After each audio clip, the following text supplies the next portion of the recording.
Una mañana, una mañana linda. Sin, hoy es domingo y también en domingo hay actividad textual y estamos muy contentos de tener un gran invitado. Antes que nada, bueno, presento a mi compadre Master Age. ¿Cómo estás? Buen día. ¿Qué tal? Pues aquí listos para recordar un poco de la nostalgia para variar con los videojuegos, ese famoso lugar de perversión infantil donde había mucha oscuridad, pero también había muchísima luz de estos monitores grandotes y esos sonidos tan típicos de los 8 bits. Entonces, bueno, este será también una plática con un poco de nostalgia de aquellos días en los que íbamos al famoso arcade, arcadias, maquinitas, como lo llamen en diferentes lugares. Bueno, y sin más preámbulos, vamos a platicar con Mario Paul Martínez, director y guionista del documental Arcadeología. ¿Cómo estás? Buenas tardes allá en España, Mario Paul. Un Hola, ¿cómo abrazote. ¿Cómo te estáis? va? Muchas gracias por invitarme a vuestro programa y encantado de compartir aquí la experiencia desde Allende Fronteras, entre océanos. ¿Allí qué hora es? ¿Qué son las 10 de la Aquí son mañana? las 10 de 10 la y mañana. 10. Muy bien. Y aquí estamos tomando café y allá se pueden tomar un jerez, yo creo, ¿no? Sí, o el café de la tarde. Ah, sí, sí, sí. Café a todas horas Siempre, siempre. es Siempre. viable. Excelente. Bueno, pues platicándole un poco a nuestros escuchas, por ahí salió un documental, nos enteramos, Master Age y yo, vimos por ahí en las redes que el día 31 de julio se estrenó esta producción donde se habla de esas fabulosas máquinas, ¿no? Que nos hicieron tan felices de niños, llamadas arcades. Aquí en México hicimos maquinitas, las chispas, las recreativas. Cada país tiene como que sus propias eh, terminologías, pero bueno, antes de platicar de tu obra, Mario Paul, yo quiero poner en la mesa una pregunta para ir abriendo boca. Eh, ¿Podemos hablar de los videojuegos como una cultura? Sí, totalmente. Yo creo que ya casi con 60 o 70 años que tienen, desde el primero que se empezó a comercializar oficialmente, ¿no? Que fue el Pong, hubo evidentemente intentos anteriores, pero desde ese momento yo creo que el propio videojuego se ha legitimado primero como una herramienta de entretenimiento en la que nadie sabía muy bien qué hacer con ella, como ocurrió con el cine, como ocurrió con los cómics, ¿no? Que eran más divertimento, sin una gran carga intelectual detrás, pero que poco a poco, como el propio videojuego, se han ido legitimando y se han ido convirtiendo en una cultura. Una cultura porque han conseguido algo que suele tener los medios plásticos, y es un lenguaje propio diferente al de otras artes que puede transmitir emociones, mensajes, filosofías y todo lo que nos apetezca, ¿no? Y eso es muy de agradecer, ¿no? Que nos den otra oferta más dentro de lo que es la cultura para cambiar como persona, ¿no? Para viajar. Eso es importante. Sí, sí, totalmente. A veces todavía hay personas que acusan a los videojuegos de ciertas tendencias, ¿no? A crear comportamientos y demás, ¿no? Yo creo que ha sido algo latente, ¿no? En los videojuegos, como en el rock and roll, como en el cine, ¿no? Todo lo satanizamos y a todo le decimos eso es malo, ¿no? Y los videojuegos como que es, a pesar de lo que comentas, de más de 60 años de historia, pues es tal vez de las artes como que el más joven, ¿no? La más reciente, por así llamarlo. Y pues sí, todavía hay retractores por ahí, hay quienes dicen que incita a la violencia, que eh, todo es culpa de los videojuegos, ¿no? Que el coronavirus salió por un videojuego, no sé, todo el mundo inventa mil y una historias, pero creo que es un fenómeno cultural, totalmente de acuerdo. Y bueno, eh, este documental forma parte de algo más grande, de esta, eh, pues, asociación, ¿no? ¿No? Platícanos un poco más de Masiva, de Arcade Vintage, porque es como que vamos a ir de lo general a lo particular, ¿no? Porque proviene de una idea, ¿no? Sí, sí, en efecto. Bueno, yo aparte de director, trabajo como profesor en la universidad aquí en España. de hecho, una de mis asignaturas va alrededor de los efectos especiales y los videojuegos y los entornos virtuales. Y tenemos un grupo de investigación, que es el grupo de investigación masiva, que, bueno, entre otros proyectos, un día empezó a volcarse más, porque tenemos una línea de proyectos dedicada a los videojuegos y a la cultura y al arte, empezó a dedicarse más a resolver una pregunta que parecía sencilla, pero que no teníamos clara su respuesta. Y era, bueno, pero ¿quién está preservando el legado del videojuego en España, ¿no? En concretamente, y de ahí al mundo, ¿no? Entonces, al final teníamos una respuesta sencilla muy cerca, no lo sabíamos, y es que empezando a investigar, descubrimos que había una asociación, Arcade Vintage, ¿no? Como bien has dicho, nada, en un pequeño pueblo, muy pequeño, y una sala muy pequeña, ¿no? Muy cerca de donde nosotros vivimos en Alicante, y descubrimos, fuimos a visitarles, que ellos estaban reparando máquinas arcades, recreativas, ¿no? Maquinitas, pero tal y como eran en su momento, ¿no? Es decir, respetando los muebles originales, las pantallas originales, los mandos, todo. Es decir, hasta que reconstruían exactamente la máquina tal y como era en su momento, ante lo cual nosotros les preguntamos, ¿pero por qué hacéis esto? Y dice, bueno, por un lado, por nostalgia, nos apetece volver a jugar esto, y por otro, porque es, bueno, es una manera de conservar esto. Y ahí es cuando les dijimos, es que esto es más importante de lo que pensáis. Estáis haciendo una labor de arqueología lúdico-industrial, ¿no? Como lo llamábamos en aquel momento. Estáis como reparando, salvando las distancias, una estatua griega, ¿no? Vosotros lo tomáis de una manera más lúdica, pero en realidad esto es muy importante, porque gracias a vosotros hay máquinas que las vamos a conservar como debe ser. Porque ellos además tardaban en reconstruir una máquina a lo mejor 5 años, porque para conseguir estas piezas originales, lo mismo la placa base estaba en Estados Unidos, el mueble lo encontraban en Japón, ¿no? Y un mando especial en Europa del Este, ¿no? Y con contenedores a lo largo del mundo, incluso ellos mismos yéndose con camiones, las iban recuperando y montando, porque no vale en su mente, y hace muy bien, ¿no?, a que haya elementos clónicos si es posible. Entonces empezamos a seguir su historia, a documentarla. Iba a ser un trabajo de campo pequeño, una documentación de sus máquinas y que los procesos que utilizaban para recuperarlas, pero de repente nos dimos cuenta de que ellos no estaban solos, que había todo un tejido de empresas, asociaciones, usuarios, fans, a lo largo de toda la península española y también por Europa, ¿no?, y otros sitios, que gracias a ellos se iban compartiendo estas reparaciones. Por ejemplo, si ellos no sabían recuperar un monitor especial doble, lo enviaban a una ciudad de Alicante, a Segovia, lo reparaban y se devolvían, ¿no? Y entonces nos dimos cuenta que el documental y el proyecto de arqueología en sí tenía que ser muchísimo más grande y trabajar con más tiempo para documentar todos estos procesos. Súper. Ahora, ya que entramos en esos terrenos interesantes de que el proyecto se va desenvolviendo solo, ¿cómo es que ustedes lo conciben ahora sí desde esa perspectiva de hasta dónde vamos a llegar y hasta dónde no? Esto, aquí hay me río porque esto siempre se lo digo yo a mis alumnos y alumnas, les aviso, ¿no? Un documental tiene la cosa más bonita y más maléfica de un documental es que está vivo, es muy orgánico. La diferencia frente a lo que puede ser el cine tradicional, el cine de ficción, es que tú tienes unos meses de rodaje, un calendario, un storyboard, un guión técnico, lo respetas y si más o menos todo sale bien, la película se acaba, ¿no? Más o menos. Pero un documental no. Un documental tú te creas unas líneas que vas investigando, pero empiezan a nacer otras, se ramifican, se conectan, se dislocan y tienes que dejarlo crecer. Tienes que dejarlo crecer y ver qué respuestas te van a dar, porque tú quieres unas respuestas, pero el documental a lo mejor no te las da, ¿no? Eso solo se puede entonces conseguir llevar bien, desgraciadamente, con tiempo. Desgraciadamente porque eso es dinero, pero también es verdad que te permite pensar, plantear, que las cosas reposen, es muy importante, ¿no? Que no sea un pensamiento rápido y fácil y que luego digas, vale, yo tenía razón, o el documental está sentando bien las bases que queremos decir, ¿no?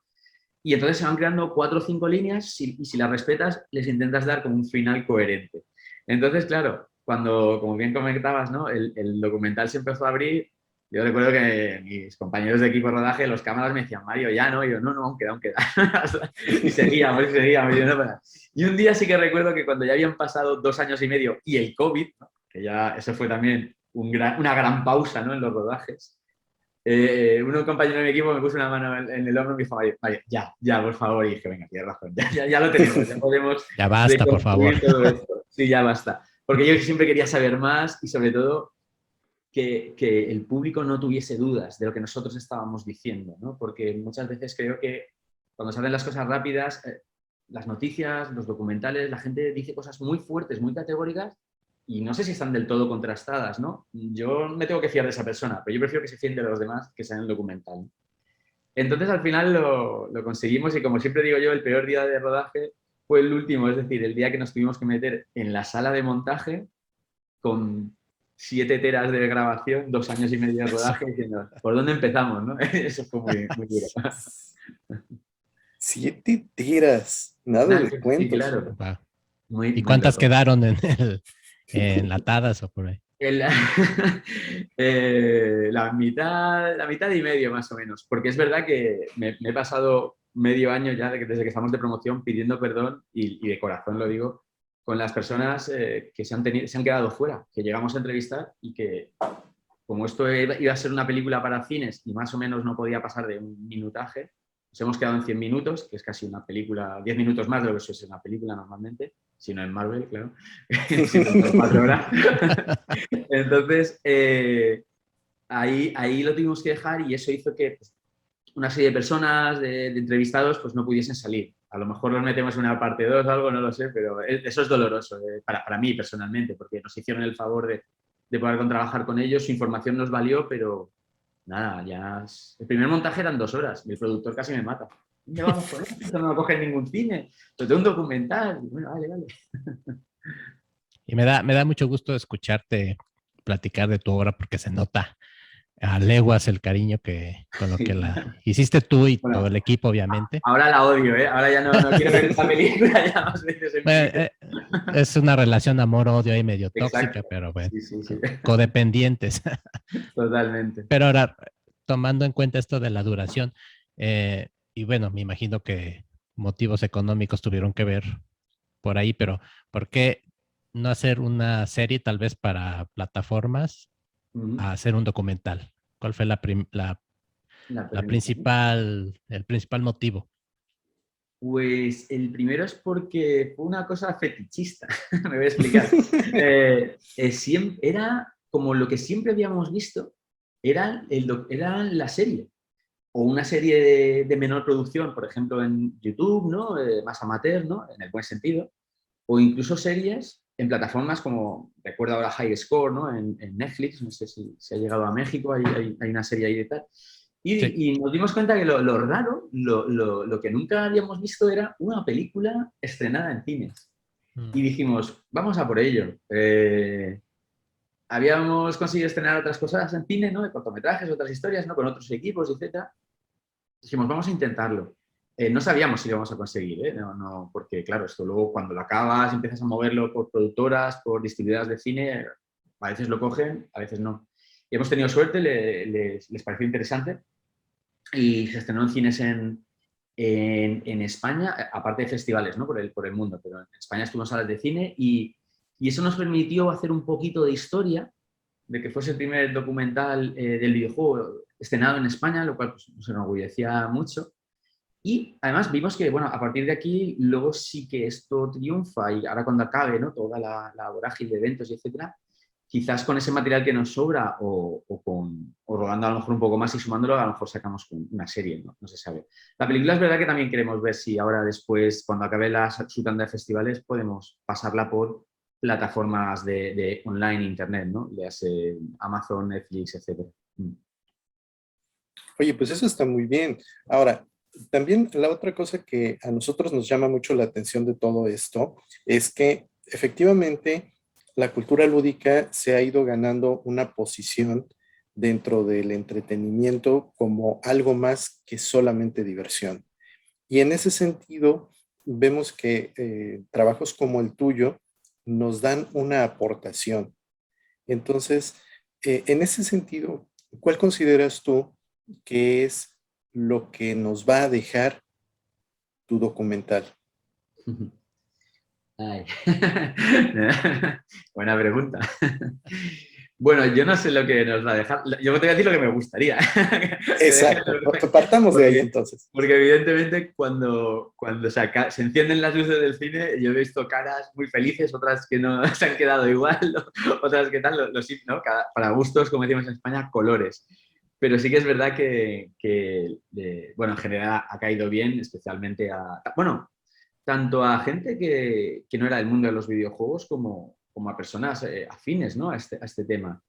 Yo recuerdo una persona, bueno, una persona bastante conocida del arte aquí en España que acabó la película, le habíamos invitado al gran estreno y se acercó a mí y me dijo, Mario, no me gustan los videojuegos, pero me ha gustado tu película. Y yo me quedé así y dije, ¿esto es un piropo o no? ¿No?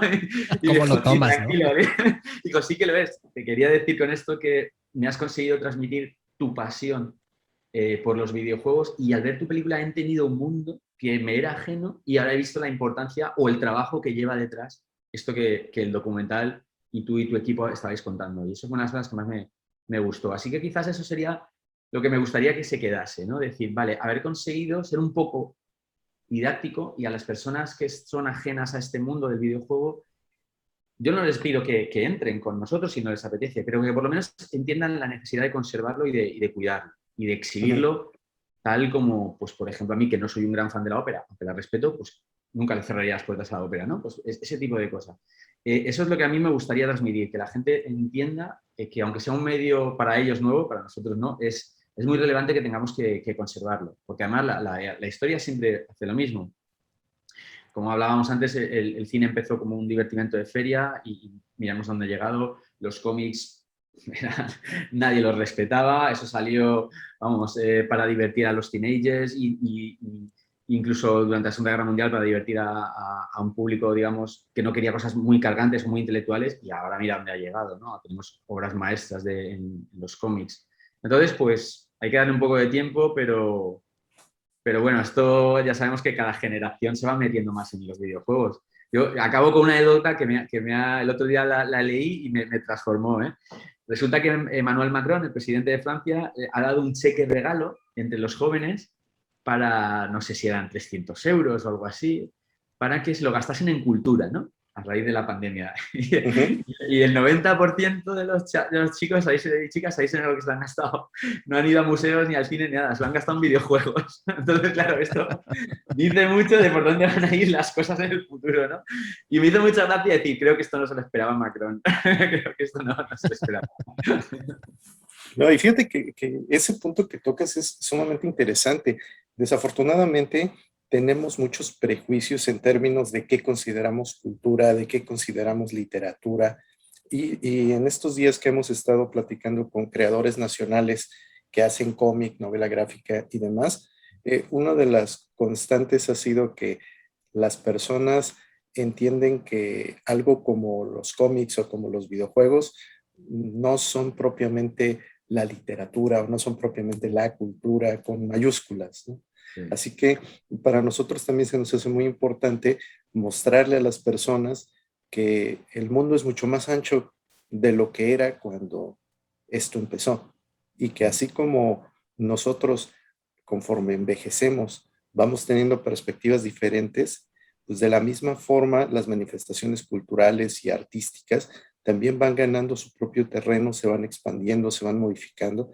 Así que, pues, el esfuerzo como el que haces tú con tu equipo y como han hecho otras personas, considero que es tremendamente valioso para eso, para que se pueda sentar un juicio, pero con base en evidencia y no nada más con lo que yo opino, lo que yo me imagino que es.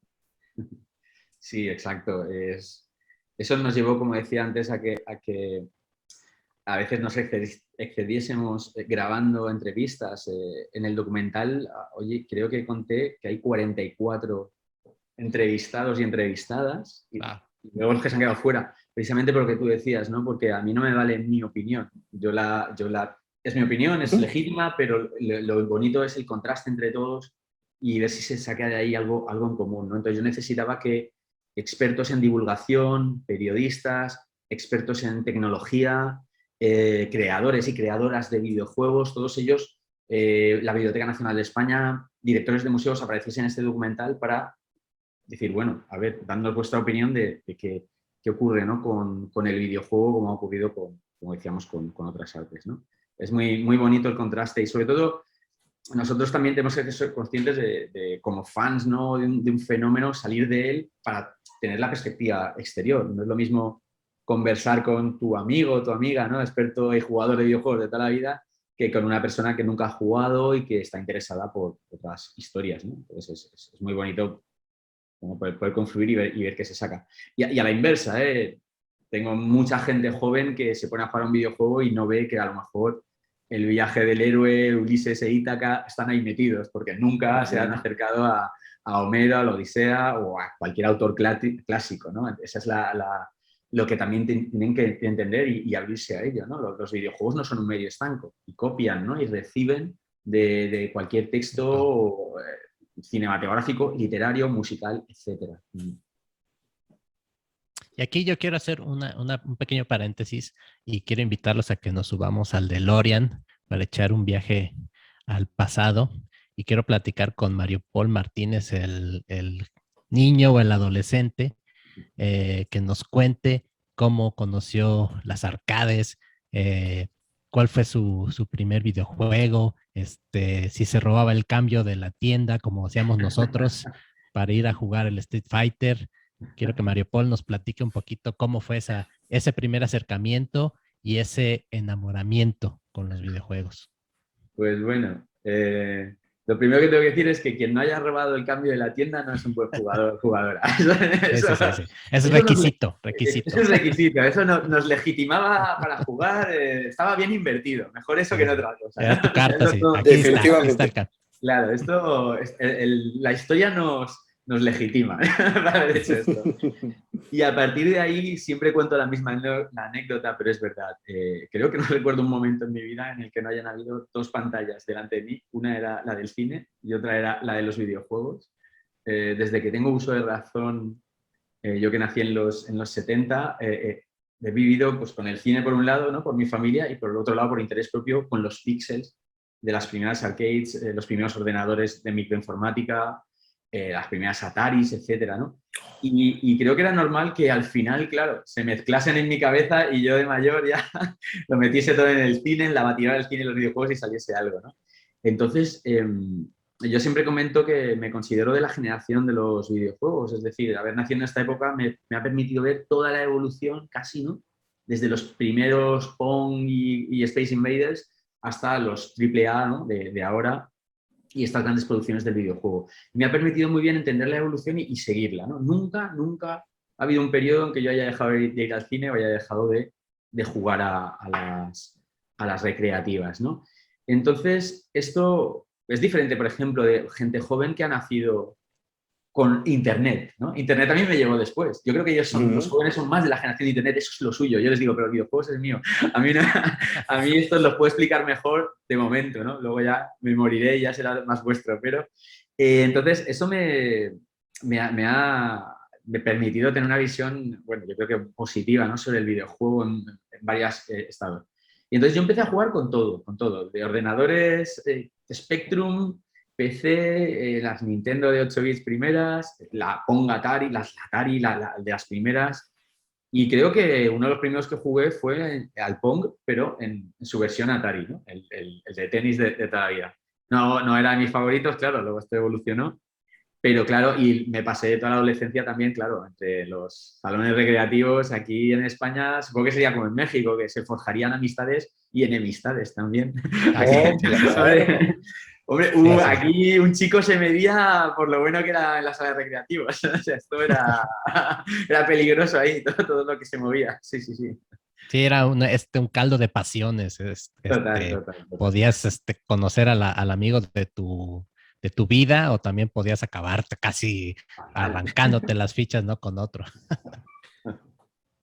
Fíjate, en ese caso, nosotros cuando estábamos en la prepa, una de las cosas que hacíamos terminando la escuela, pues era precisamente ir a jugar.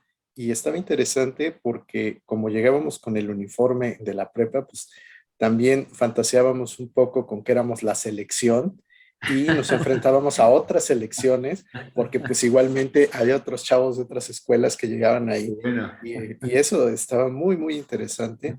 Y efectivamente, yo creo que una de las grandes ventajas que tuvimos ahí también es que en ese momento todo era muy sano. No teníamos tantos inconvenientes en cuanto a la inseguridad y otras cosas que hoy en día te harían mucho más difícil el poder establecer esa comunicación que si bien es muy informal con estas personas que coincidimos en el mismo lugar, pues en aquel momento era lo más normal, era diversión y yo creo que también esa es otra de las cosas que permiten que personas de nuestra generación le tengamos tanto cariño a los videojuegos como a otras formas de entretenimiento. sí, aquí ocurrió lo mismo y de hecho bueno, decíamos antes, evidentemente el documental tiene un componente de esta cierta nostalgia y hay uno de los entrevistados, que es José, el director de Arcade Vintage, que lo dice muy bien. Dice, las salas de arcades de aquel momento eran nuestras redes sociales. Es decir, antes de que existiesen las redes sociales, sí. Nosotros entrábamos allí, si no conocías a nadie en tu pueblo, en tu ciudad, allí empezabas un poco a hacer amigos, a hacer amigas y a jugar un poco o a compartir esta pasión, ¿no? de los videojuegos. Claro que todo esto, como bien sabemos, se acabó más o menos en los mediados de los 90, cuando ya aparecen las consolas de 16 bits y puedes tener tu Street Fighter 2 exactamente igual en tu habitación y sin pagar, ¿no? Sin meter ficha, claro. Entonces, eso hizo que un progresivo declive de la sala de máquinas como tal. Recuerdo que también lo comentan en el documental, se intentó sacar máquinas más grandes, más espectaculares, ¿no? Ya de aviones, cabinas de aviones, de camiones, de coches, para paliar esta bajada de interés, pero no se conservó, no se llegó a mantener el tipo. Nosotros ya llegado los 2000 desaparecieron los recreativos en España y quedaron algunas salas al lado de los cines, precisamente, ¿no? Antes de ir a ver una película había salas, máquinas grandes, pero poco más. Esa cultura ha desaparecido. Ahora las nuevas redes sociales son los videojuegos online, está claro. En otro modelo, pero es otra manera de conectar, ¿no? La gente joven. Y Mario, te quería preguntar cómo ves pues ya tiene un rato esta tendencia o esta repentina moda por lo vintage, ¿no? Ahora todo es vintage, todos queremos jugar juegos de 8 bits, la música es el chiptune, es de 8 bits, todos queremos juntar las figuras de He-Man, de los Thundercats, Sí. queremos escuchar Aja, queremos escuchar The Cars, ¿no? Todo es vintage. Ava, que vuelve, ¿no? Ava vuelve. Ava, 60 años después, vuelve en forma de hologramas. Vuelve. Es verdad, es verdad. ¿Cómo ves toda esta pues, subcultura de lo vintage? Yo bien, porque dentro de poco yo voy a ser vintage, así que me van a querer más. Clásico. Yo ya sería clásico, pero sí, es normal. Viene yo creo que acompañado de varias cuestiones. La primera, la hemos dicho ya, es una cuestión generacional y la segunda es una cuestión económica. Es decir, son ya generaciones de gente, normalmente la media son 40, 50 años con un poder adquisitivo y un dinero que le permite comprar máquinas y montar eventos, ir a eventos, consumir y comprar videojuegos descatalogados. Y eso ha fomentado una economía, un mercado vintage que supongo que también con el gusto de las nuevas generaciones han juntado los dos y ha propiciado una vuelta a lo arcade y a lo retro, ¿no? Aquí lo llamamos mucho retro también, no sé si usáis esa palabra. Retroevento, retromáquina. Y antes del COVID, ahora están volviendo, habían proliferado muchísimos eventos retro del videojuego en España. Muy potentes además. En el documental nuestro salían varios, Retro Albacete, Retro Barcelona especialmente, sobre todo el Retro Barcelona era un evento, ahora volverán en 2022, muy grande, grandísimo, y veías como gente, como yo decía, ¿no? De 50 años con sus hijos, acompañaban a nuevas generaciones interesadas por ver qué era eso. Y bueno, alguno te lo veías tocando la pantalla de la máquina pensándose que era un iPad, ¿sabes? Y yo, no, a ver, los mandos. O sea, quiero decir que para que veas, ¿no? Lo viejos que estamos ya. Esta aplicación no la conozco, ¿no? Claro, los niños pequeños ahí tocando y digo, no, los botones físicos. Bueno, entonces, para que veáis, ¿no? Y sí, es también una palabra que utilizaba antes, pero es verdad, es fetichismo puro. Yo creo que hay gente, yo he visto a gente comprarse el videojuego y no lo saca ni de la caja, pero se siente en paz porque está consigo, ¿no? Está ahí en su biblioteca y entonces tienes esa edición ahí. Y bueno, eso es bonito, es como, bueno, antes estábamos hablando de Homero, es como comprarse varias ediciones, ¿no? Del mismo libro, pero que cambia el traductor, cambia la encuadernación, cambia la edición y eso también, pues es un fetichismo bonito que crea un mercado que es positivo, creo, ¿no? En este caso. Sí, definitivamente, porque si bien en términos económicos esto genera movimiento, genera todo esto como una necesidad encadenada de que tienes el videojuego, tienes la playera, tienes los Funkos, tienes lo que gustes y mandes que está relacionado con tu pasión. Y eso, pues definitivamente es muy, muy reconfortante.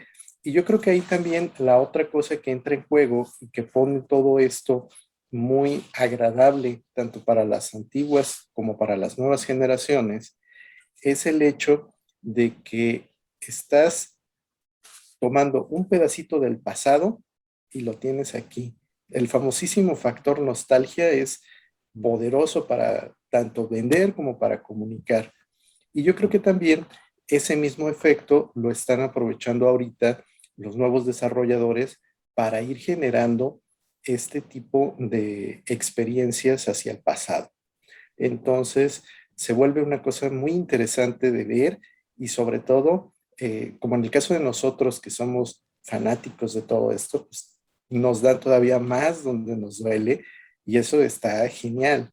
Ahora, independientemente de ello, yo también considero que el desarrollo que han tenido los videojuegos ha marcado muchas tendencias. Entonces, en ese sentido, con la perspectiva que tú tienes, ¿cuáles consideras que serían algunas de esas tendencias o cosas que ha impulsado la industria del videojuego hacia afuera? Hacia afuera. Hay, hay, hay, al- hay tendencias que se ven, ¿no? Visibles, ¿no? Y otras incluso invisibles.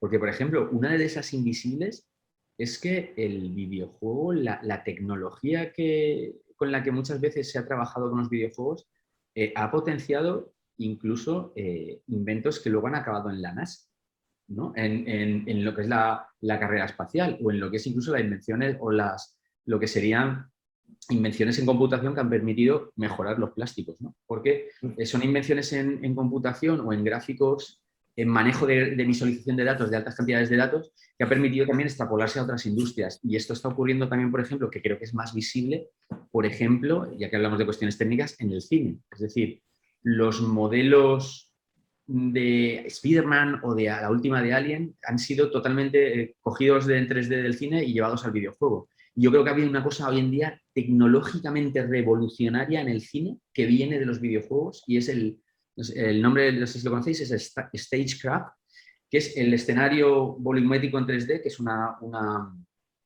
una pantalla de 360 grados casi, que es con la que se ha grabado The Mandalorian, la serie de Mandalorian, en la que ya no utilizan cromas, sino que los actores están viendo exactamente el escenario 3D y lo tienen ahí. Entonces las luces que les caen son las del escenario virtual y etcétera, ¿no?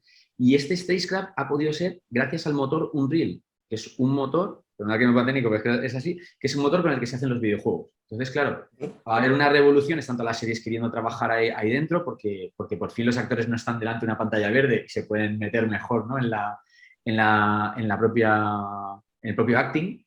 Y eso son cosas pues, visibles o invisibles, ¿no? Me he puesto desde un punto de vista técnico. Desde un punto de vista más artístico, pues yo creo que, por ejemplo, el cine, ya que empiezo de nuevo en el cine contemporáneo, yo bueno, yo tengo un libro escrito sobre las relaciones entre el cine y los videojuegos, fue mi tesis doctoral y luego la publiqué, y ahí yo explicaba que cada vez que voy más al cine veo momentos, extractos, narrativas extraídas de los videojuegos, ¿no? Estamos viendo cada vez más películas que utilizan, por ejemplo, el plano en primera persona de los juegos de como Doom, ¿no? O de los FPS, ¿no? O Call of Duty, eso que está cada vez más de moda, ¿no? Y entonces yo estoy viendo cómo el bucle, la idea del bucle, ¿no? de repetir una secuencia muchas veces hasta que la resuelves en el cine, esas narrativas están empezando a venir desde el videojuego, ¿no? Cada vez más presentes. Acaban de estar en una película que no recuerdo el nombre en Amazon, Boss Level creo que es, o algo así, muy reciente, no me acuerdo, que va otra vez de eso, ¿no? De repetir el mismo día, ¿no? Como el día de la marmota y salir del bucle. Y creo que esto se verá en muchos lenguajes, ¿no? Pero bueno, es algo que es recíproco. Estamos hablando antes del cómic y la novela gráfica.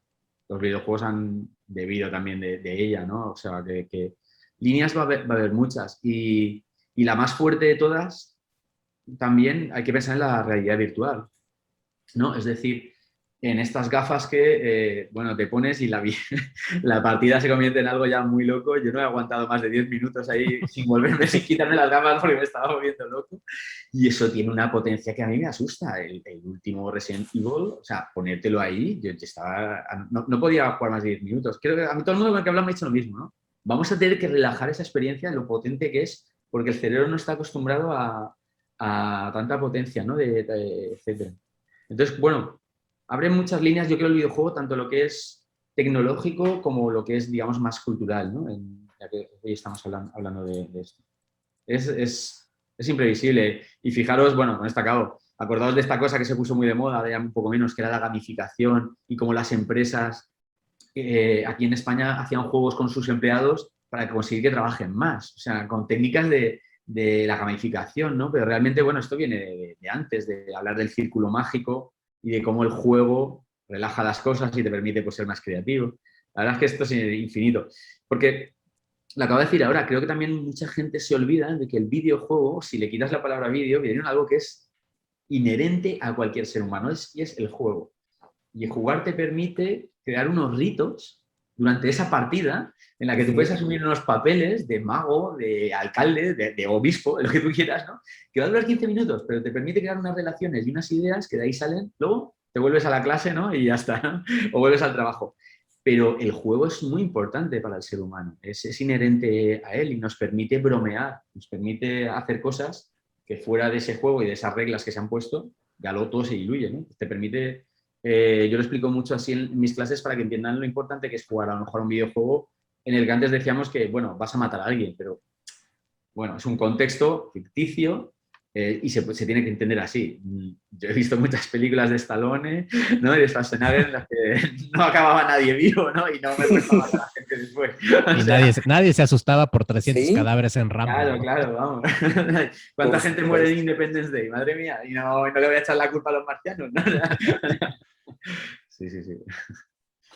Entonces podemos hablar que el videojuego representa una catarsis, ¿no? Para nosotros como humanos, ¿no? El personificarnos en un avatar, el sumergirnos en ciertos mundos.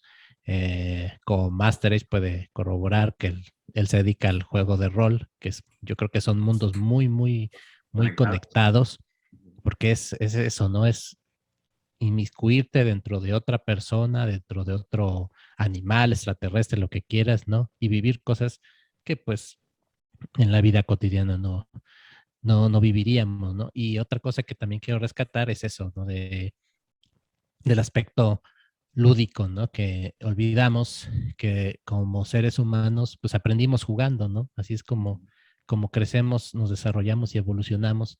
Y pues yo creo que, por ejemplo, a un niño, si le pones un jueguito donde tiene que aprender palabras en inglés, le va a ser más fácil y más rápido que si le pones, oye, apréndete estas palabras, ¿no? En un pizarrón todo gris, ¿no? Y con quizás así que no se ve. Entonces, sí, como que seguimos como que peleando con esto de por qué los videojuegos y demás, ¿no? Sí. Bueno, también hay que los espectadores y espectadoras no se lleven al engaño. Hay tiempo para todo, ¿no? Para la pizarra y para el videojuego. Yo jamás diría que hay que jugar a videojuegos y no leer, ¿no? Es decir, hay un tiempo para todo. Pero sí que es verdad que para ciertas tareas o ciertos recursos el videojuego también puede ser educativo o instructivo, o lo que, como yo decía al principio, creo hoy, ¿no? Lo más importante que tiene un arte, que es transformarte. Es decir, a mí cuando alguien ya me pregunta, pero bueno, ¿el videojuego es un arte o no? Yo ya digo, mira, te lo voy a decir como un ejemplo y ya tú haz lo que quieras. Yo, hubo un día que dejé el mando de la consola sobre la mesa, miré al infinito en la pared y dije, el juego, me había acabado un juego y dije, ostras, yo ya no soy la misma persona. O sea, este juego me ha transformado, me ha cambiado como persona, hace muy poco, he visto un nuevo mundo y cuando lo he cerrado, he evolucionado. Como cuando he cerrado una gran novela, como cuando he ido al cine y he salido transformado de la película y no paraba de darle vueltas, o una novela gráfica o un cómic, ¿no? Es decir, acabé Watchmen, yo no era la misma persona. Bueno, pues acabé Last of Us 2 y yo ya no era la misma persona. Y entonces eso es lo que a mí, aparte que tiene un lenguaje intrínseco per se nuevo, novedoso, creo que es lo que, con esto le digo a la persona, bueno, me tienes que entender aquí, ¿no? Eso es lo importante del videojuego, te puede también transformar y, como decíamos, llevar a otros mundos, incluso aprender, ¿no? Porque el lenguaje del videojuego, si que tiene algo que no tienen otras artes, es la acción, la interactividad, y es durante la partida cuando emerge un mensaje que no podría haber salido de otra manera, jugando, te das cuenta que hay un mensaje que antes estaba oculto que empieza a salir y ahí te transforman, ¿no? Eso no ocurre con el cine, no ocurre con los cómics, que tienen otro tipo de lenguajes. Y eso es lo bonito, la interactividad de darte 20 veces contra el mismo muro y cuando al final te vas por el muro detrás dices, vale, lo he entendido, ¿no? Pues ahí hay muchos juegos que sacan mensajes emocionales, políticos, educativos que bueno, te pueden pillar despistado y decir, oye, esto está muy bien, ¿no? La lección que me acaban de dar, ¿no? Es muy interesante esto, sí. Fíjate que ahí yo defiendo mucho precisamente el que podamos contar con más herramientas didácticas. En mis épocas, cuando yo también daba clases en la universidad, una de las cosas que hice para enseñar planeación estratégica fue poner a mis alumnos a jugar plantas contra zombies. Bien. Y entonces, eh, si bien los videojuegos han sido satanizados, como decía mi compadre Mario, yo creo que en la medida de que ese tipo de experiencias se van compartiendo, pues se pueden ir desmitificando muchas cosas. Lamentablemente, pues a nivel social hay demasiadas improntas negativas, pero también afortunadamente hay muchos esfuerzos como para que todo esto vaya caminando de una mejor forma. Y una de las cosas que hemos estado constatando al platicar con otras personas que están involucradas tanto en el medio creativo como en la comunicación es lo importante de hacer comunidad. Y aquí en el caso de los videojuegos, pues también, o sea, en su momento los arcades nos unían a otras personas. Ahora esa unión la logramos a través del internet, pero igualmente tenemos esa posibilidad de comunicar, de conocer. Y comentábamos con Mario y otros amigos que ahorita en los tiempos de la pandemia, precisamente una de las cosas positivas que rescatamos es la posibilidad de trascender fronteras. Y que así como ahorita platicamos contigo estando en España y nosotros acá en México, pues de la misma forma cuando estamos en una sesión de juego, pues tenemos argentinos, chilenos, tenemos gente de un montón de lugares con los que de otra forma jamás los habrías conocido, no habrías sabido cómo le llaman a los diferentes platillos, no habrías sabido qué cosa sí es tradicional de su tierra y qué no. Entonces, ese tipo de cosas, al menos a mí en lo personal, son muy satisfactorias porque precisamente demuestran esa parte evolutiva gracias a la convivencia.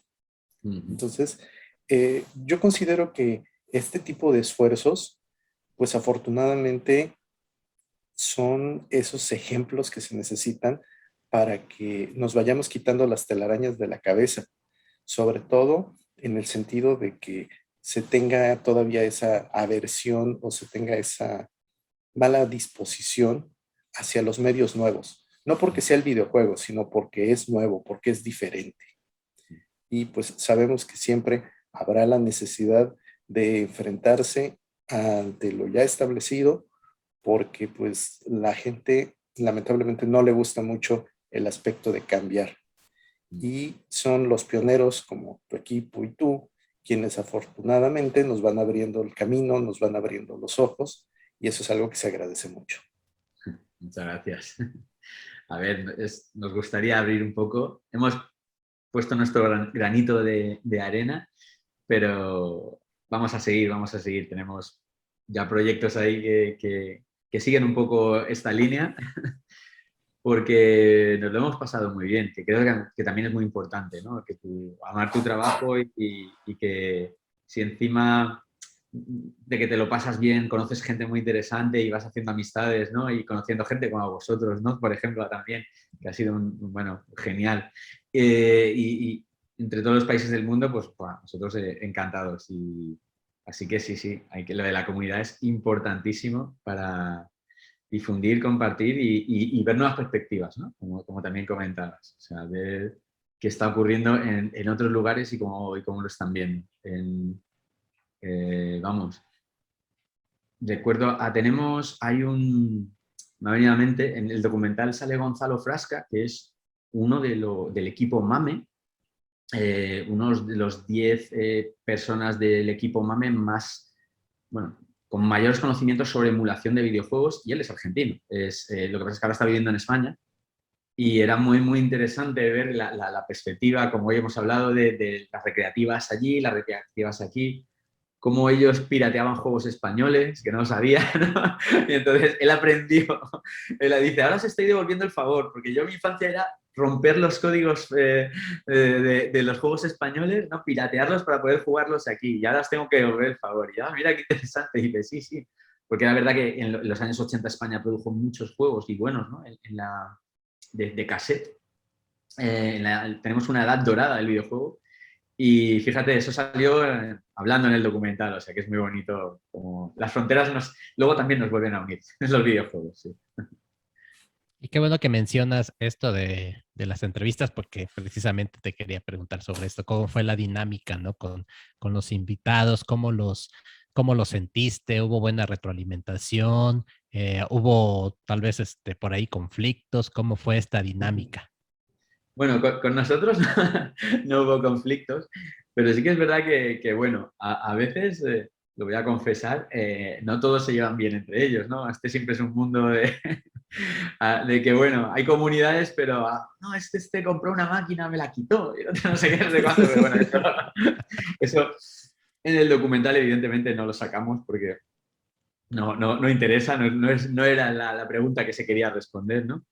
Pero en general estaban todos de acuerdo con todo lo que hacían. Quizás el punto de mayor conflicto, ya fuera de lo personal, ¿no? Dentro del propio documental, es lo que son las empresas creadoras de videojuegos y los que emulan videojuegos. Es decir, los que, como MAME, ¿no? Como el equipo MAME, han cogido videojuegos clásicos que las empresas tienen abandonadas, les han quitado la protección y los han soltado en Internet para que todo el mundo juegue.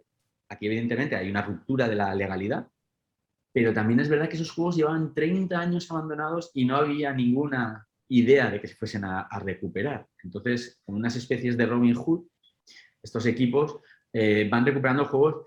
A ver, no estamos hablando evidentemente de juegos como Mario Bros, ¿no? Que es una industria en sí misma, ¿no? Ni de Pikachu. Estamos hablando de juegos mucho menores que evidentemente si los volviesen a sacar, son píxeles, nadie seguramente los atendería. Entonces, gracias a esta fuerza un poco legal, ¿no? Vamos a dejar ahí, se han conseguido rescatar muchos videojuegos. Entonces ahí sí que ha habido, que aparece en el documental, una pequeña, digamos, bueno, lectura de qué hacemos con esto, ¿no? Porque por un lado estamos rompiendo una propiedad intelectual, pero por otro lado estamos salvando un videojuego que iba a acabar totalmente abandonado. Está bastante claro, ¿no? O sea, y eso puede ser a lo mejor lo más conflictivo. Cuando preguntábamos también a los periodistas que aparecen en el documental, ellos mismos, claro, como periodistas, como un medio, no pueden apoyar esas iniciativas, ¿no? Por ejemplo, pero las entienden, ¿no? También. Es complejo, ¿no? Es como si tú supieses que el Quijote se va a perder y la editorial no hace nada por hacerlo. Pues claro, hay gente haciendo copias por debajo para tenerlo, porque no sabemos si lo vamos a perder o no. Realmente esto ha hecho que se pierdan videojuegos.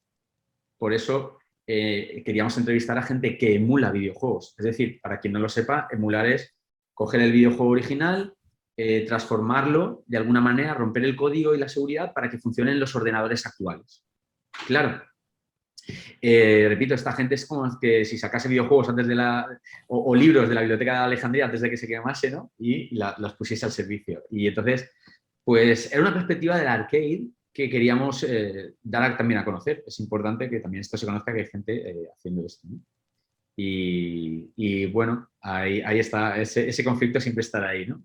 Emulamos, copiamos, revendemos, hacemos un reboot, pero claro, el videojuego ya no será igual, ¿no? Si hacemos un remake, ¿no? de un videojuego y ya no, la cascada ya no es de píxeles, sino es en 3D, ya no es lo mismo, ¿no? ¿Qué hacemos con todo esto? Hay un debate, ¿eh? Hay un debate interesante. ¿Qué ha pasado con el cine? No sé si os acordáis cuando empezaron una época, a finales del 90 creo que fue, empezaron a colorear películas en blanco y negro. Ajá. Les ponían rosas y decían, es horrible, decía, pero no me coloreéis Casablanca, ¿no? Por favor, no vais a hacer esto, claro.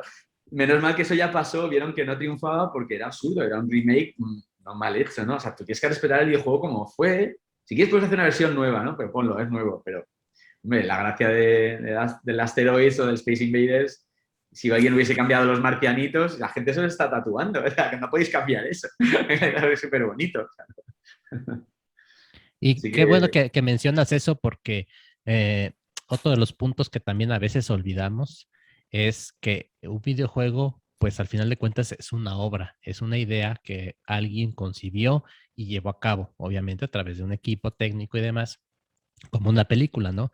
A alguien se le ocurrió sacar que, crear dinosaurios a partir de sangre de mosquito, ¿no? Y bueno, y ya lo convirtió en un concepto. En los videojuegos lo mismo, ¿no? También a alguien se le ocurrió la idea de marcianitos que se desplazan por la pantalla y demás, ¿no? Entonces, pues cada videojuego tiene como su propia alma, ¿no?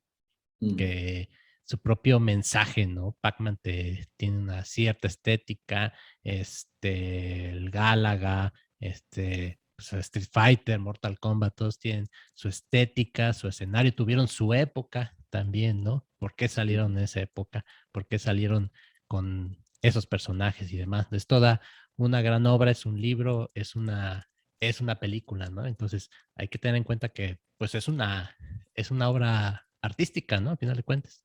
claro, que hay que conservar en la mejor medida posible, porque una de las cosas muy importantes que se refleja en nuestra película, que las nuevas generaciones tienen un poco en cuenta, es que cuando las máquinas recreativas, los arcades, no solo eran el videojuego, eran más cosas. Eran el mueble, la pantalla, los mandos, algo que hoy en día es más raro porque estamos cada vez más acostumbrados y acostumbradas al juego virtual, a comprarlo, a descargártelo, cada vez están desapareciendo. El plan de las empresas de consolas y videojuegos es casi que desaparezca ya la caja, ¿no? Que ellos prefieren que te lo descargues en virtual y cobrártelo ya directamente ahí. Entonces, claro, cuando tú ves, acabas de citar el Galaga, Galaga tiene, el mueble original de Galaga es una de las cosas más bonitas que he visto, porque tiene lo típico, bueno, ya sabemos, ¿no? Tú veías 4 píxeles, pero el mueble te salía un bicho increíble, hiperrealista, ¿no? Un dibujo alucinante, ¿no? Entonces tiene ahí los gusanos súper bonitos, pero es que además cuando estás mirándola bien y empiezas a ver, a contemplar bien el Galaga, empiezas a descubrir que en los colores, las formas y la manera del trazo y del dibujo tiene un contexto. Es una obra de los 70, tiene un aire hippie, ¿no? Tiene unos colores hippies ácidos que para nada tienen que ver con lo que es el mueble del Sunset Riders o del Street Fighter en los 90, ¿no? Y eso es lo que tú muy bien comentabas, ¿no, Mario? El tema también de la época y del contexto. Estas máquinas de los 70 son bonitas. El amarillo del Pong, bueno, antes me resultaba horrible, ahora me gusta, porque me recuerda a los 70, ¿no? A esa madera y esos Ese mandos. triple ¿no? De la Claro, claro, es alucinante, ¿no? Y luego ya llega los tubos de neón, ¿no? Rollo Tron ahí, y es la cosa, y todo cambia, claro, y todo cambia. Entonces, son unos contextos muy bonitos, como lo que hablábamos antes de las ediciones de libro o de respetar la película en blanco y negro, que se tiene que trabajar muy bien. Y incluso te hablan en el documental de que, claro, los videojuegos incluso para el hogar, los videojuegos caseros, antes las cajas venían hasta con mapas, ¿no? De los juegos de rol virtuales, claro, y eso es muy bonito, se está perdiendo, pero eso también hay que conservarlo. Entonces, al final el videojuego no es solo el software o el hardware, ¿no? Sino también todo lo que le adorna. Y eso ya implica más cosas, ¿no? Es curioso. Ya que mencionas esto, También parte de lo que consideramos que es sumamente interesante en el videojuego es que, a fin de cuentas, como contracultura que empezó, hoy en día se convierte inclusive en una bandera para muchos propósitos. Y yo considero ahí que es muy interesante cómo el videojuego toma diferentes lugares, cómo se va apropiando de diferentes medios y todo esto a lo que nos lleva es a que tengamos una perspectiva diferente. Entonces, todo esto que mencionas, pues es precisamente el reflejo de esa sociedad que es dinámica y que está siendo de una u otra forma influenciada tanto por nuevas expresiones artísticas como nuevas expresiones culturales, y lo tenemos muy claro en todo lo que hoy en día llamamos la famosa cultura pop.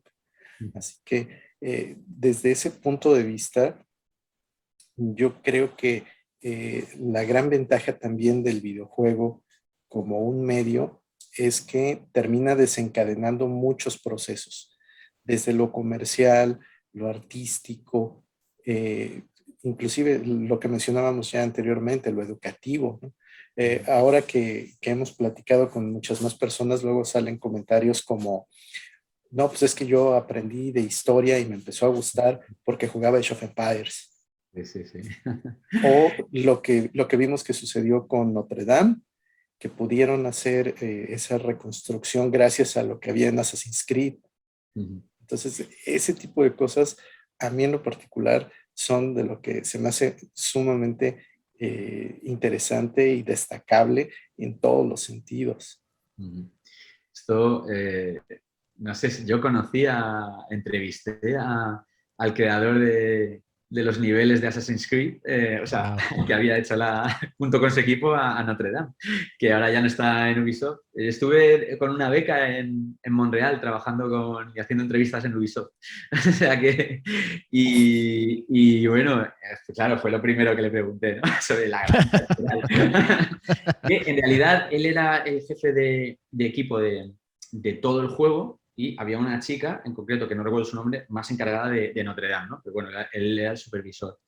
Y claro, era un punto muy importante, ¿no? Del trabajo de Ubisoft, el tema de la historia, ¿no? Y cómo ellos ya, por ejemplo, para que veamos lo sólido que empieza a ser esto, ya cuentan, específicamente para la serie Assassin's Creed, con historiadores e historiadoras contratados. O sea, dentro de la propia plantilla. En este caso es Maxime Durán, es uno de ellos, con el que yo más relación entablé. Maxime Durán ha sido asesor de 4 Assassin's Creed y él lo que hace es luego subcontratar más historiadores para que, bueno, unos se dediquen a lo que es la historia material, otros lo que es más en los aspectos geográficos del terreno o atmosféricos, ¿no? Pero ya te digo, bueno, me enorgulleció, ¿no? Que ya unas empresas, bueno, que tienen el poder adquisitivo como eso, pues puedan ya por fin atender bien a esto, ¿no? Y darle, ya que estamos hablando de la historia, este aspecto tan importante, ¿no? Pero bueno, hay tantas cosas. Yo creo que unas cosas también muy importantes que hoy no hemos hablado es cómo los videojuegos, especialmente los juegos online, están permitiendo también a muchas personas salir del armario, ¿no? Es decir, la comunidad LGTB ha encontrado una puerta de expresión a lo mejor a terrenos, ¿no? Que en su barrio, en su casa, pues a lo mejor no podían expresarse y esto también les ha ayudado mucho a salir. Incluso casos más duros de gente que es tetrapléjica, ¿no? Y que ha conseguido en los videojuegos hacer amistades que si no, no hubiese tenido porque están jugando, ¿no? Y llevan ahí, eso hay muchos casos, ¿no? De personas postradas ya de por vida que en la virtualidad, pues mira, han tenido una Second Life, ¿no? Una segunda vida para bien y esos casos siempre a uno le llegan al corazón, ¿no? Hasta cosas tan extremas, no hay que llevarnos para estos extremos, pero existen, están ahí. Son cosas que creo que se nos olvida, ¿no? De lo importante que es la virtualidad cuando es positiva, ¿no? Cuando la utilizamos para pasárnoslo bien y jugar y comunicarnos, ¿no? Eso es muy, muy importante. Y Eso es ahora que algo mencionas todo que no, esto de... Dime, bueno, que no dime. teníamos antes y que ahora tenemos, está muy bien, sí. Sí, ahora en base a lo que comentas, me estoy acordando de la anécdota que cuentan en este documental que referías hace unos instantes, el de High Score. En uno de los episodios que se habla del RPG, hablan de esta, pues, pues esta ola de represión y discriminación que hubo en los 70, ¿no? En Estados Unidos contra pues, la gente LGTB. Y uno de estas personas, pues desarrolló un videojuego, ¿no? Con temática Pink Sprite, algo así, no me acuerdo bien el nombre, donde pues uno de los personajes era un alcalde de una ciudad que era así súper racista y súper horrible, ¿no? Era creo, el jefe a vencer, ¿no? Entonces se volvió muy popular entre la comunidad. Cuenta por ahí el creador que perdió el original, entonces anda buscando en los foros quién le puede proporcionar el original, pero según lo que menciona el documental, es el primer videojuego con temática LGTB, ¿no? Entonces es un parteaguas, ¿no? Un punto, ¿no? Que dice, el videojuego también puede ser subversivo, también puede ser rebelde y contestatario, ¿no?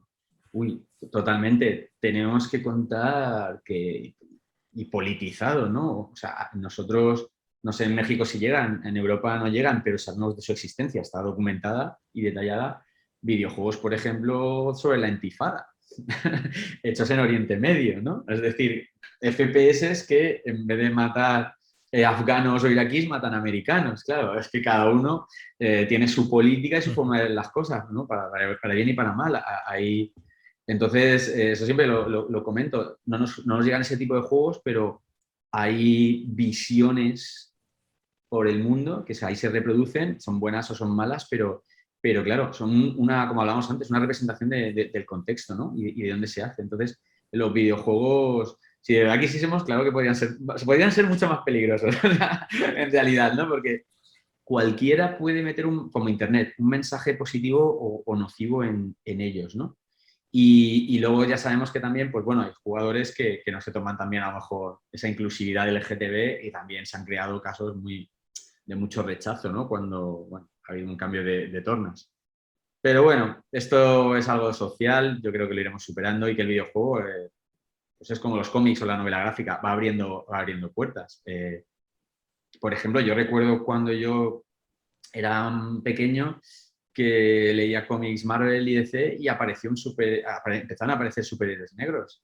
Madre mía, claro. O sea, eso fue un cisma, ¿no? O sea, esto Marvel ahí se la jugó y DC y fue bueno para cualquier comunidad, ¿no? Empezar a ver superhéroes latinos, superhéroes negros, superhéroes asiáticos. Eso no era algo normal, ¿no? Y bueno, también ha habido historia ahí. Y ahora me hace gracia que ahora están empezando a salir las primeras superheroínas gays, lesbianas, LGTB en los cómics Marvel y yo digo, la verdad es que llegamos un poco tarde, pero bueno, todo sea bienvenido. Digo, ahora, ¿sabes? Y digo, bueno, pues nada. Pero bueno, que esto poco a poco, si lo vamos haciendo entre todos y todas, pues nada, pues bien. Oye, y también me gustaría que nos platicaras un poco, pues, de este museo, porque bueno, como vemos ahí, Master Ace está en su sótano, donde tiene varias recreativas que ha comprado con los salarios de actividad textual, los grandes salarios que le da la producción. Entonces, bueno, se ha hecho una buena colección. Y, por ejemplo, recuerdo que en Stranger Things también ponen esta sala recreativa muy vistosa.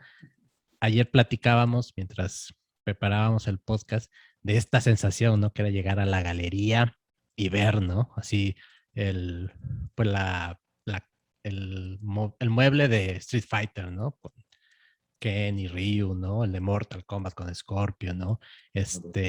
Por ejemplo, las de autos, ¿no? Que muchas veces tenían la forma del carro, ¿no? Había uno de Jets, muy impresionante que giraba, creo, no Afterburner. sé cuántos grados, giraba así, una máquina así increíble que creo que solo queda una en el mundo, ¿no? Entonces, Sí. pues, ¿cómo es volver a ese museo y regresar, ¿no? Es otro viaje en el tiempo, ¿no? Ahí en el documental te lo explican muy bien, ¿no? Siempre ha habido dos tipos de máquina, las de arcade normal, ¿no? Y luego las de cabina, que fue especialmente Sega, si mal no recuerdo, si fue Sega la pionera, ¿no? En empezar a hacer máquinas Yu Suzuki, que era el que estaba detrás de grandes máquinas como la de motos de Sega, el Enduro Racer, Sí. otras, las primeras de coches, fueron los primeros Sega, y luego salieron más que empezaron a apostar por máquinas muy brutas, ¿no? De Cruising USA. Sí, ¿no? Sí. de impacto de llegar a la super simulación, ¿no? Y esas siempre han sido las dos grandes tipologías. Y en el Museo de Arcade Vintage, que una de las líneas del documental narra cómo crece ese museo, ¿no? Desde que empiezan a reunirse para planificarlo, claro, lo consiguieron montar en los 2 años que estuvimos rodando, o sea que vemos toda la evolución de la creación del museo, cómo van trayendo las máquinas, cómo las reparan, etcétera. Y en este museo que tenemos aquí de Arcade Vintage, que bueno, es alucinante, sobre todo porque, bueno, porque no solo te metes, ¿no?, en el ambiente de los 80, sino es que te metes en un ambiente que no habías conocido. Me voy a explicar. Como ellos tienen esas máquinas originales tan impresionantes y tan importantes, no llegaban a nuestra pequeña ciudad de Alicante, ¿no?, de donde yo crecí, por ejemplo. A mí quien me diga que ha jugado al Pong original en España, le miro como diciendo, no, o sea, tú has jugado al Pong en otra máquina que habían puesto aquí con un fondo negro y tal, pero el original solo estuvo en Estados Unidos. Ahora sí, lo compras allí y lo traes, sí, ¿no? Es decir, que en este museo yo he podido ver máquinas tal y como eran de verdad, ¿no? Porque muchas veces sabéis que, no sé si en México pasa lo mismo, cogían el Street Fighter y lo metían en una máquina clónica, ¿no? Y no era a veces el original. Entonces, muchas veces los botones en pirámide, fatales. Exacto. No hemos jugado a las de verdad y al verlas ahí todas juntas es alucinante porque además con los monitores, cómo se veían distorsionados, que cambia mucho. Entonces, es súper bonito, pero tiene para mí 2 grandes problemas, ¿no? El primero es que son más de 100 máquinas. Y cuando llevas ahí más de media hora, tus oídos, o sea, ya no oyes nada. O sea, 100 máquinas con todos sus sonidos y todo, y dices, hostia, te vuelves loco, ¿no? Tienes que tomarte 10 minutos de descanso y volver a entrar porque has perdido ya el equilibrio. No, pero eso ya es la edad, Mario. Ya es la edad también, es verdad. antes me daba igual. Sí, antes estábamos ahí 2 horas y no nos importaba. No pasaba nada. Y el otro problema, ya fuera de bromas, es un dilema que nadie sabe resolver, ¿no? Y que también nos preguntamos en el documental, y es, claro, un videojuego está hecho para jugarse. Poner un videojuego en un museo, en una vitrina de cristal, y que nadie pueda jugar y que solo podamos ver, no tiene ningún sentido. Pero a la misma vez, es un videojuego de los años 70, o sea, tiene 50 años, y llegan niños y empiezan a hacer así con los mandos, y yo hago así, digo, madre mía, yo no puedo mirar, ¿no? Porque es como si estuviesen manoseando la Mona Lisa, ¿no? Ahí, o déjalo, así. déjalo. Y dices, vale, lo entiendo, esto se tiene que jugar, pero y entonces ellos no han querido traicionar ese espíritu. Un videojuego, para entenderlo, se tiene que jugar, pero empiezan a estar preocupados porque ponle que cada fin de semana por ahí llegan a pasar 500 personas, ¿no? Wow. Claro, entonces son piezas de museo muy, muy importantes, porque allí tú llegas y tú, por 10 euros, ¿no? Lo que sería, no sé, pone por ejemplo $10 o algo así, tú puedes jugar toda la tarde a todas las máquinas. Pagas la entrada y después jugar todo lo que quieras. Entonces, claro, Genial. son muchas manos, muchos darle al botón, y ellos cada vez que se acaba un fin de semana ya tienen 2 máquinas que les ha pasado algo y hay que reparar, ¿no? Entonces, claro, es un dilema muy, muy difícil, porque si esa máquina es un Pong que han tardado 3 años en reconstruirla, imagínate, ¿no? Sí, debe haber piezas irreemplazables, ¿no? O sea, que Claro. son únicas, ¿no? Muy, muy únicas, sí. Es una situación que no se sabe. Yo he ido a otros museos, como por ejemplo el Museo de París o el de Berlín, de videojuegos, y lo que tienen para que juegue la gente son máquinas clónicas, no están las originales, no, porque mira, se han dado cuenta del tema. Entonces no sé lo que va a durar esto. De momento está ahí, o sea que si venís por España, aprovechad. Sí, Porque, merece la pena, merece la pena. No, y además, por 10 euros estar ahí Sí, y hostia. disfrutar todo eso, es nada. por favor. Pero bueno, ya que estamos entonces en los terrenos de esos debates casi existencialistas, ¿cuáles consideras, Mario, que han sido o son hasta el momento tus videojuegos favoritos? ¿Y por qué? La gran pregunta. No lo sé, hay tantos. Esto es como cuando me dicen mis 10 películas favoritas o todas de cine. Bueno, la respuesta fácil que dice todo el mundo, aunque luego digo algunos, yo creo que es verdadera, es que es verdad que en cada época de tu vida hay ciertos libros, ciertos cómics, ciertas películas que te marcan y que a lo mejor 10 años después ya no son tan importantes para ti o lo ponen en un contexto, ¿no? Entonces eso también es muy, muy relevante. y eso me pasa mucho también con los videojuegos. Yo sigo jugando mucho y hay videojuegos muy recientes que como decíamos antes, me han cambiado como persona, me han vuelto loco de, ala, esto es una obra de arte, hacía tiempo que no me lo pasaba tan bien, que no había aprendido tanto, ¿no? Y además de cada uno en su formato, ¿no? Puedo ser súper feliz jugando a un RPG o a uno de estrategia o a una aventura gráfica, ¿no? Y tal. Y luego por géneros, ¿no? Hombre, yo recuerdo que siempre he sido muy de género de matamarcianos y de beat 'em up, ¿no? De enfrentarme a los del barrio. O sea, los de artes marciales siempre me conquistaban y los de lucha. Y de los primeros, bueno, yo no sé si acordáis, un poco friki, es uno que se llama GR Kung Fu. Sí, cómo no. Ese me encantaba. Y todos los primeros de karate y kung fu me hacen mucha risa porque son muy ortopédicos, ¿no? Ya sea como arriba, abajo. Y los veo visualmente, son muy, muy bonitos. Tienen todos mi corazón. Karate Champ, creo que fue el primer videojuego de la historia de artes marciales deportivas, el Karate Champ, ¿no? Que no tenía botones, eran 2 mandos. No hay botones, tienes que ir con 2 mandos. Eso me flipó. Y bueno, y ya todo ya... Claro, cuando llegan el Double Dragon, ¿no? Dragon Ninja, Street Fighter 2, Final Fight, bueno, eso, los de Yo contra el barrio me encantaba. Son los mejores. Las punkies, hay que matar punkies. Eso era lo que más me gustaba.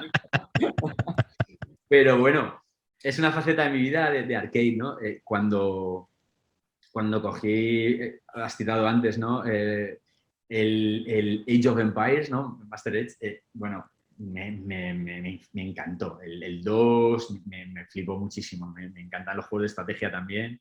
Me pasa bien con todo. Y de los últimos, pues el Last of Us, el 1 y el 2 me han roto el corazón, me han gustado muchísimo sus narrativas y la forma en que emergía el mensaje, como decíamos. Y el Red Dead Redemption también, ¿no? Ya que hablamos también de historia.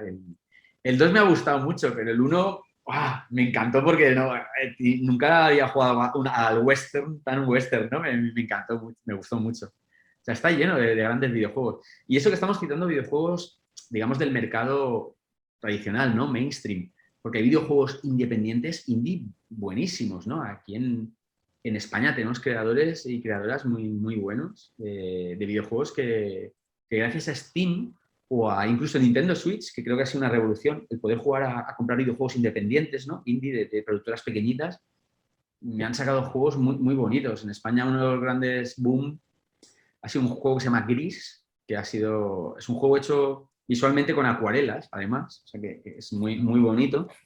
Y tenemos gente muy, muy creativa en España. Estamos haciendo muy buenos juegos que gracias a ser compañías independientes pequeñitas tienen mayor libertad y pueden dar mensajes a lo mejor más potentes o más novedosos, y esos también tenemos que tenerlos en las listas, ¿no? Pero, ¿quién puede hacer una lista de los mejores juegos que hay? Es que hay tantos. Pues el Zelda, ¿no? Pues Zelda, ahora ya menos, pero en su momento me cambió la infancia, ¿no? Yo estaba todo el día ahí con la espadita. Claro. Hay muchas cosas, Final Fantasy, yo qué sé. Muy bueno. Y como que cada época tiene, ¿no? Sí. Su encanto. Su encanto. Es verdad que lo que deberíamos hacer es como también obligar, en el buen sentido, a que la gente no jugase solo a un tipo de videojuego o a una época de videojuego, ¿no? Sino que conociese, que es algo que decimos nosotros en la película, todo, ¿no? O también el arcade, porque es como querer hacer cine o querer entender del cine solo viendo películas de los años 2000. No. ¿Quieres entender cine? Tienes que ver los clásicos, ¿no? O quieres entender literatura, como hemos dicho antes, tienes que leer a los clásicos, ¿no? Entenderás mejor lo que viene después y cómo muchas veces han recogido cosas del pasado y las han hecho suyas. Pues creo que pasa lo mismo con los arcades, ¿no? Es decir, para mí, hablábamos antes, Mario, tú hablabas también, citabas el Pac-Man, ¿no? El Pac-Man tiene unas mecánicas de juego y unos personajes que han trascendido la historia. O sea, son 4 píxeles y nadie olvida ese fantasma, nadie olvida ese control. Dices, como con tan poco se ha dicho tanto, ¿no? O sea, es que entonces dices, es que claro, si luego coges un Red Dead Redemption con tantos gráficos es más fácil de asombrar, pero a mí lo que me asombra es que con 4 píxeles hayas trascendido 50 años de historia. Eso es muy fuerte. Y eso es lo que creo que si tú, como creador o jugador, controlas eso, lo conoces, luego harás unos juegos increíbles, porque has entendido que menos es más, ¿no? Es como, yo siempre a veces he dicho que son como haikus, ¿no? Como poemas japoneses, solo de 4 versos, que lo dicen todo, ¿no? Es complejísimo, pero es súper bonito. Entonces, a mí lo que me gustaría es que todo el mundo tuviese la oportunidad de decir, vale, voy a jugar al Galaga, voy a jugar al Double Dragon, voy a jugar al Afterburner y ahora jugaré también a, yo qué sé, al Ghost of Tsushima, ¿no? Por ejemplo, Tsushima, el último. Pero para que vean que cada cosa en su lugar. No, jamás le cerraría yo a alguien, no sé, las puertas de un cine clásico, ¿no? De Humphrey Bogart, por ejemplo. Eso hay que verlo. Pues igual. Sí, fíjate, Te eso quería es... preguntar, Dale, dale, adelante, compadre. Master. Sí. No, yo quería No, preguntarte sobre el momento de las proyecciones. Pues me imagino que la gente sale muy emocionada. ¿Cuál ha sido esa interacción con la gente, con el público? No solo los especialistas, sino con pues, la gente como nosotros, normales de a pie, ¿no? Pues, como te comentaba antes, en general han sido los que más me han sorprendido porque pensaba que a lo mejor, bueno, me iba a ser más difícil llegar a veces, pero en general los que han ido por interés a verla les ha gustado mucho, han aprendido, o sea, y, y- y las opiniones son de todos los gustos. Siempre hay alguien que le gusta más una parte, más otra parte, ¿no? Recuerdo un amigo que vino al cine en Madrid, en el estreno en Madrid, y me dijo, yo venía por compromiso con mi novia y si no me hubiese gustado, pues no estaríamos ahora hablando, me hubiese ido por detrás, así no te tendría que haber criticado. Así que venía a felicitarte. Y yo, bien, tío, no sé qué, me alegro, que seas sincero. Entonces me dijo, no, es que además me he reído, me lo he pasado muy bien, son unos personajes muy curiosos. Y hay personajes de todo tipo, hay gente como muy intelectual, hay gente muy de a pie, ¿no? Gente muy llana, ¿no? Más de pueblo. Y, por ejemplo, a mi padre cuando le puse la película, que mi padre fue también profesor de historia y catedrático y tal, yo pensaba que le iba a gustar esa parte intelectual. No, lo que más le gustó fue la gente más llana. Me dijo, ¿por qué te gustan? Y dice, no sé, los gorditos esos mayores me hacen gracia, son muy entrañables. Y yo, digo, no entiendo nada. O sea, lo que os quiero decir con esto es que reconozco que no me esperaba las reacciones de la gente. Tenía una idea, creía que se iban a hacer una idea y no, cada uno lo ve. Uno crea una obra audiovisual, una obra en cómic o un cuadro y cada uno al final lo ve como quiere y creo que te tienes que dejar sorprender también por esos comentarios, ¿no? Pero sí que me quedo con una sensación positiva, eso sí que hemos tenido suerte en ese sentido y hacer una película comprensible para todos, que eso también era importante, ¿no? Siempre será una película de videojuegos, pero hemos intentado que no sea una película de nicho, ¿no? Cerrada, todo lo contrario, sino abierta a que la gente lo comprenda. Y a veces esas pequeñas críticas, pues no tan técnicas, tan rebuscadas, encierran muchos mensajes, ¿no? A veces, aunque alguien te diga, me encantó y lo diga muy emocionado y se note en sus facciones, wow, es así, es súper, Eso, súper emocionante, ¿no? eso llega. Y luego, bueno, también está la crítica especializada, que ha habido críticos especializados que no les ha gustado la película, otros que sí, por lo de siempre, ¿no? Pero en general, por ejemplo, la gente que no le ha convencido mucho la película crítica especializada era porque decían que en muchas ocasiones tiraba mucho de nostalgia. Fíjate tú, o Ah, sea, eso bueno, no les ha gustado, claro. O sea, bueno, una cosa que es positiva para unos, para otros no. Y yo reconozco que intenté quitarle mucha nostalgia, porque es normal, todo el mundo que salía, cada vez que hablaba de los videojuegos, le brillaban los ojos de la emoción, porque es tu mundo, ¿no? Es normal. Y yo intentaba quitarle una carga nostálgica, no porque estuviese en desacuerdo con ella, sino porque sabía que eso era lo fácil, ¿no? Para atrapar al espectador. Y le he quitado, lo he intentado, no, pero era imposible quitársela toda. Pues fíjate que ese poco que se ha quedado sigue siendo para algunos una cosa negativa, para que veáis, ¿no? Esto es imposible gustarle a todo el mundo, no pasa nada. No pasa nada. bueno, pues esto se está poniendo muy bueno. Hay tela para donde cortar, Sí. pero al por mayor. Sin embargo, pues también el tiempo es breve y tenemos que seguir en este camino del podcasteo. Entonces, eh, a mí me gustaría nada más un comentario final. Pensando en esta unión del cine y de los videojuegos, que son tus pasiones, ¿tú ¿qué consejo o qué recomendación le darías a nuestro público más joven que apenas tiene una perspectiva de qué es lo que va a ser su vida? Pues que, que ya que estamos hablando de cultura, que utilicen el arma más importante que tiene el ser humano, y que es, en mi opinión, la creatividad. Para avanzar en la vida creo que es esencial y que no estaríamos aquí como especie si no hubiésemos sido creativos. Porque para luchar contra los tigres y los elefantes no teníamos garras, no teníamos alas, no teníamos pelo, solo teníamos esto. Y esto es lo que nos hizo evolucionar como especies y creo que eso es lo que te dediques a las leyes, te dediques al arte o te dediques a dar clases en la universidad, es lo que te va a hacer mejor o evolucionar, ¿no? La creatividad. Me he encontrado con mucha gente que me ha dicho, Mario, yo no soy creativo. Digo, mentira, todos somos creativos porque somos seres humanos. Lo que no te, a lo mejor te han enseñado es a explotar tu creatividad. Y eso es lo que tenemos que saber. Y esto no significa que tú puedas ser, todo el mundo pueda ser buen escultor, no. Yo de hecho soy muy mal escultor, ya lo probé una vez y no lo soy. Comprobado. Comprobado. Pero me encanta la escultura, pero no me sale nada bueno. Eso no significa que no nos pueda dejar interesar ni que haya otra cosa en la que sí que pueda ser bueno. Búscala porque esa es con eso siempre despegaremos y eso hará que encuentres tu pasión y que seas bueno en lo que hagas. Porque si no, si haces las cosas porque te las dicen o por inercia, a lo mejor acabas en un lugar donde no te llama y siempre serás un hombre o una mujer gris. Eso es muy triste. Aquí, si uno quiere hacer podcast, hace podcast. Y si uno quiere hacer videojuegos, ponte a hacer videojuegos. Lo que salga estará bien porque estarás siguiendo tu camino. Excelente, Mario. Excelente. Pues mira, yo creo que Master Ace y yo coincidimos en que ha sido una mañana para nosotros, una tarde para ti, Mario, muy, muy fructífera.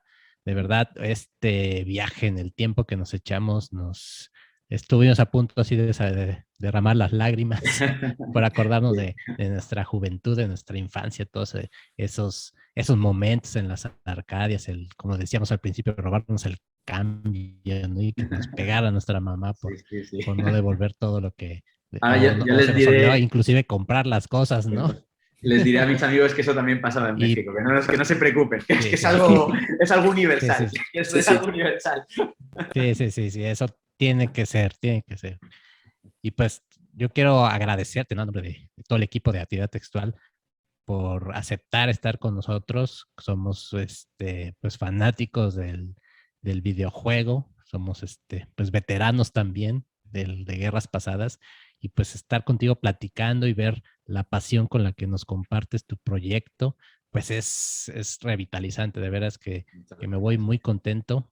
Qué bueno que estuviste con nosotros, que aceptaste a Carmen también, que pues, estuvo ahí Sí. siempre atenta y comunicándose en todo momento, y a todo tu equipo también darle las gracias por el gran esfuerzo, a todos los de Masiva, lo que están haciendo es increíble, de verdad. Qué bueno que lo están haciendo. Ojalá algún día podamos estar allá en el museo, Claro que darnos sí. una vuelta y echarnos un par de máquinas. Y pues, de nuevo, gracias, Mario. No queda más que agradecerte tu tiempo. Qué bueno que accediste. Y pues nos vamos muy contentos. ¿Algún Gracias mensaje que quieras dar a a nuestros vosotros. escuchas? No, primero dar las gracias a vosotros, que a mí siempre me gusta conocer gente y más al otro lado del Atlántico. Y además no conozco México, o sea, a ver si algún día tengo que ir, porque todo el mundo me ha dicho que es un país alucinante. que es Te tienes que venir a alucinante. estrenar acá la película documental. A ver si lo conseguimos distribuir porque me encantaría, porque no conozco de verdad a nadie que no haya gustado México y en Latinoamérica solo he estado en Cuba, es el único país que he pisado, o sea que También muy soy un bonito. ignorante, me queda mucho por descubrir de allí. O sea, y nada, ya sabéis dónde estamos, a ver si podemos volver a hablar con un nuevo proyecto que sería súper interesante, a ver si No, seguimos. por supuesto. O sea, la actividad textual está con las puertas abiertas para cuando gustes y para platicar también de lo que gustes. Muy bien. Nosotros nos gusta mucho tener este tipo de comunicación porque, como ya lo hemos recalcado, aprendemos mucho, pero consideramos también importante el que usar este tipo de medios con la responsabilidad de la difusión y sobre todo de dar a conocer el esfuerzo que las personas hacen en sus diferentes áreas, pues es algo muy, muy satisfactorio y también es algo que hace mucha falta porque estamos llenos de malas noticias, estamos llenos de tragedias y de vez en cuando necesitamos también respirar y qué mejor que hacerlo con este tipo de pláticas que nos dejan conocimiento, nos dejan ganas de aprender más y sobre todo, pues que nos abren el panorama a algo que posiblemente no conocíamos o que no dimensionábamos. Sí, totalmente de acuerdo.